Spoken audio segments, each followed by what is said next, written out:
Hi everyone, in this video I'm going to talk about dealing with grief. So it has now been over a year since my husband Ross died of brain cancer, and Ross and I were together for 10 years, and when I say together I mean we were together all of the time. From pretty much the second that we met, we potted around together, and he was my mate and I miss him a lot. And we have two daughters, Brooke who is 7 and Texas who is 5. So losing Ross was massive, like huge, and it's hard. It's always really hard, and it feels really, how do you explain that in a video, you know? And I can't, I'm not going to sit here and cry on cue, because some of you that watch this need to see that from somebody grieving.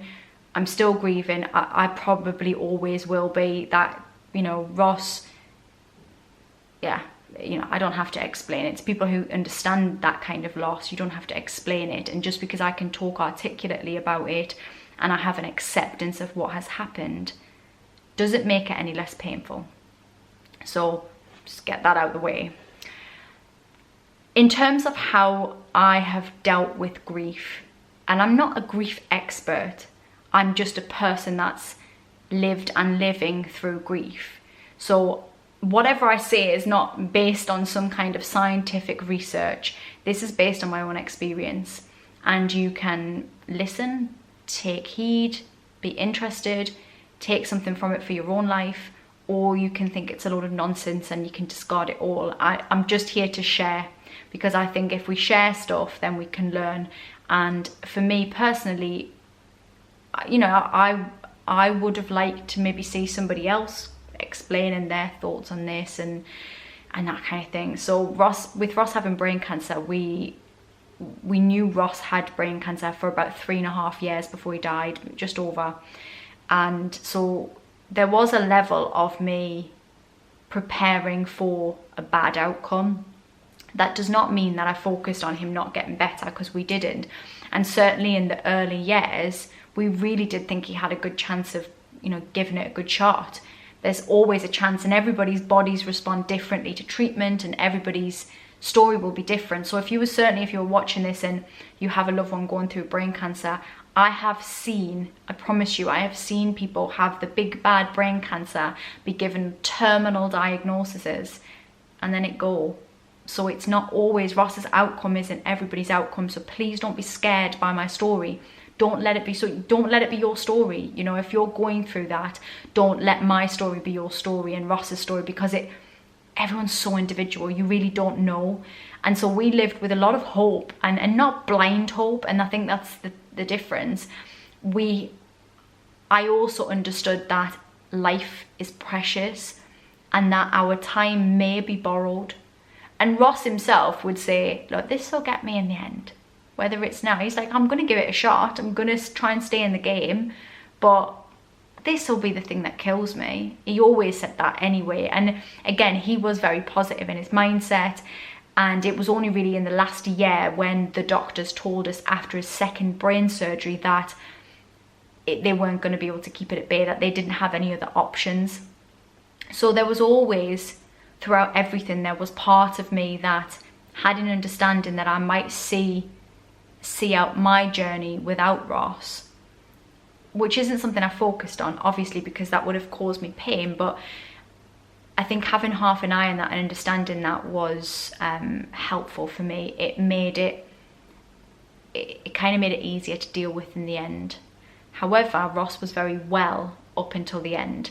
And so although we knew we had about 6 weeks for real deterioration, where Ross went downhill rapidly and then died. So it was quicker to us than maybe it seemed to everybody else. In May last year, we were in the Caribbean. In July last year, Ross was dead. That's hard to get your head round. And I spent time in the hospice with Ross for a month before he died.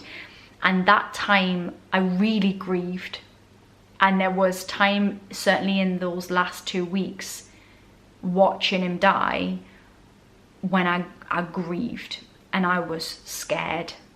And I did vlog about it, and I did put it on here, but I was scared. I was really scared, and I wanted him to go because he was in pain, but I didn't want him to go, and I wasn't ready in my mind then. I wasn't ready to let him go, and to admit that that was it. So I think my biggest thing with grief is that you have to walk through it. And I don't avoid pain. I don't avoid the painful subjects. I tackle stuff head on. I look the tiger in the eye, and I've always been like that, because I go, okay, I want to see what it is and I'll deal with it. I will deal with that then. And I don't hide. I think when we hide from it, it's still there, and it comes up later on, or it comes out in anger or health problems yourself. It comes out in other ways. And so I have always tried to really face it. 2 days after Ross's funeral, no, the next day, sorry, the day after Ross's funeral, I went to Butlins. In fact, I vlogged on here about it. I went to Butlins with the girls, and everyone was scared for me, but I just wanted to live. I wanted to walk through it, and I couldn't pretend that Ross there was somewhere else, because he was always with me. So I had to walk through it immediately anyway. My other thing is that I spread out the pain, so I didn't sit and listen to sad music and songs of ours and get out his clothes and sit. I just didn't do that. And not because I'm avoiding the fact he had died, because I accept that, but because I don't need to feel everything all at once. And I think that's often the mistake people make. They immerse themselves in it, and maybe that works for some people, but for me personally, there will be some things, and there still is, I'm still really, really new in grief, and there are still some things where I'm like, I'm not ready to listen to that song yet. I will be, but it's so personal to me and Ross, or to a memory is so attached to it, that not yet. And I think in doing that, I've kind of just allowed myself to organically walk through some stuff. However, this week, and this is because I'm always honest about things that I do, and especially with mental health, because I think we should talk about it. This week I booked myself in to see a counsellor, which I haven't done up to this point, and largely because there was nothing to say. Like, I work on my own mindset, and I'm pretty good, and so there was nothing to say. I didn't want to go speak to a counsellor and talk about Ross being dead, because I accept that's happened. There hasn't been anything to say. But I always knew that at some point I would have to discuss, and would need to discuss, the end of life stuff and the hospice care and that kind of things, because that is painful, and there are things that personal that I saw and had to do that I don't want to talk to friends and family about. I don't want to talk to anybody about, but I would be happy to talk to somebody confidentially, a counsellor.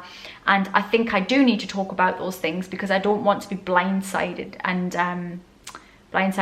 sort of, find in a year's time I suddenly have some kind of breakdown because I haven't been dealing with some of that stuff, and it's been hidden. So because, again, I look the tiger in the eye, I booked in to see somebody. And it's also because I feel good, because I couldn't have dealt with that in the early stages. There would be no point. Why would I need to talk about stuff I just lived? Whereas now, over a year down the line, I want to address that stuff and go, okay, maybe I should offload some stuff, speak about it, maybe cry about it, probably cry about it, and then just have that acceptance of that as well. So I've tried to deal with grief in chunks and not do it all at once, but also be aware that I have to go through it and have acceptance. I've always used words that I've always said Ross died.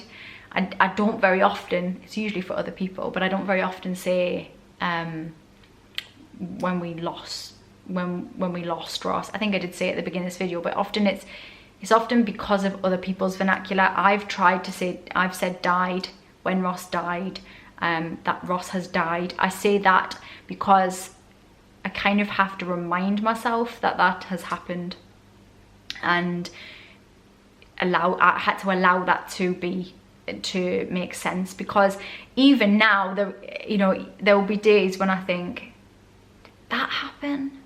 What? Like, how has this happened? So yeah, I think the bite-sized chunk thing is the biggest thing, and just being kind to yourself. Like, I have good people around me, but they can't walk that walk for me. No one can walk your grief for you, and so I don't expect them to. And I remember somebody saying to me early on, and it helped, was that the grief, imagine the grief is in the middle. This is the tough grief bit, and what you've got to do at the start, that grief feels massive and there's all this pain around it, but what you've got to do is build your life around the grief. And if you can build a good life and a happy life, the grief might stay the same size, but the fullness of your life and the happiness around it will be so big that the grief won't seem so big. And I think that's what I'm doing.